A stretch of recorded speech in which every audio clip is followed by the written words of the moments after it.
വാർത്തകൾ വായിക്കാൻ പോവാണ് ശ്രീ കുഞ്ചാക്കോ ബോബൻ അല്ലേ? ഞാൻ കുഞ്ചാക്കോ ബോബൻ വാർത്ത വായിക്കുകയാണ്. ശരി. കാർഷികോത്സവമാണ് വിഷു. മേടപ്പുലരിയിൽ നെൽകൃഷിക്ക് തുടക്കം കുറിച്ചിരിക്കുകയാണ് കാസർഗോഡ് നീലേശ്വരത്തെ തോട്ടത്തിൽ തറവാട്ടുകാർ. പോതുകൊള്ളൽ കന്നഡ ഉപയോഗിക്കാറുണ്ടോ? അല്ലല്ല, പോതുകൊള്ളൽ എന്ന ചടങ്ങ് ഇവർ പരമ്പരാഗതമായി പിന്തുടരുന്നു. ഇവിടെ ഉണ്ടല്ലോ ഇടയ്ക്കിടയ്ക്ക് ഈ തെറ്റ് വരുന്നുണ്ട്. ഞാൻ ചെറിയ സംഭവം പ്രേക്ഷകരോട് പറഞ്ഞു വെച്ചിട്ടുണ്ട്. എന്താ പറയുക, അലക്സാണ്ടർ പോപ്പ് പറഞ്ഞിട്ടുണ്ട്, തെറ്റു മനുഷ്യ സഹജമാണ്, അത് തിരുത്താനുള്ള കഴിവ് ദൈവികമാണ്. അതുകൊണ്ട് കുഞ്ഞാടുകളെ നിങ്ങൾ തെറ്റിച്ചുകൊണ്ടേയിരിക്കുക. ഇന്ന് കംപ്ലീറ്റ് നിങ്ങൾ ദൈവങ്ങളാണ്. ഓക്കെ, നമുക്ക് അതിലേക്ക് പോവാം.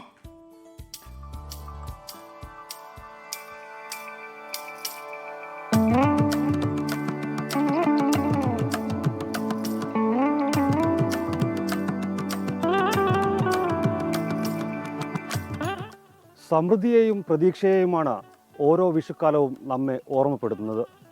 മുൻകാലങ്ങളിൽ വിളവെടുപ്പിനൊപ്പം വിത്ത് വിതയ്ക്കലും പതിവുള്ള കാഴ്ചയായിരുന്നു.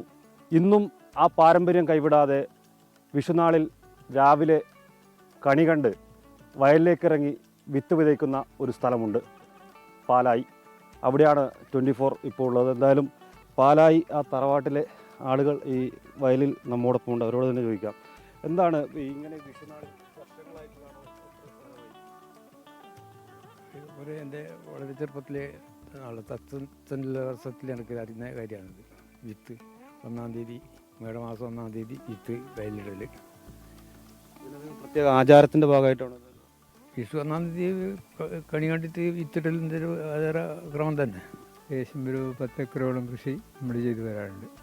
മുമ്പ് പിന്നെ കൃഷി ചെയ്യുന്നതിന് വളരെ ബുദ്ധിമുട്ടൊന്നുമില്ല. ഇപ്പോൾ അതിന് പാടശേഖരത്തിൽ ഇപ്പോൾ തൊഴിലാളികൾ കിട്ടാൻ സാധ്യതയില്ല. അതുകൊണ്ട് നമ്മൾ മെഷീനറീസ്, ട്രാക്ടർ, അതുപോലെ തന്നെ ഹാർവസ്റ്റർ ഉപയോഗിച്ചിട്ടാണ് ചെയ്യുന്നത്. നിങ്ങൾ പറയോ, നിങ്ങൾ ഈ വിഷുദിനത്തിൽ രാവിലെ കണി കണ്ട് ഈ വയലിലേക്ക് ഇറങ്ങുന്ന ആരെയൊക്കെ കൂട്ടുകാരോട് പറയുമ്പോൾ അവരെന്താ പറയുക?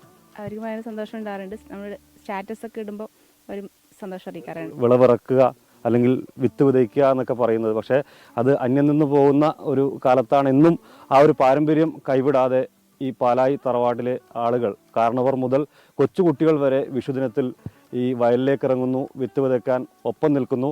ഇനി അങ്ങോട്ട് ഇവർക്ക് കൃഷിയുടെ നാളുകൾ എന്ന് തന്നെ പറയാം. പാലായിൽ നിന്നും ക്യാമറമാൻ വിനോദ് മേലിലേക്കൊപ്പം പ്രദീപ് നാരായണൻ, 24.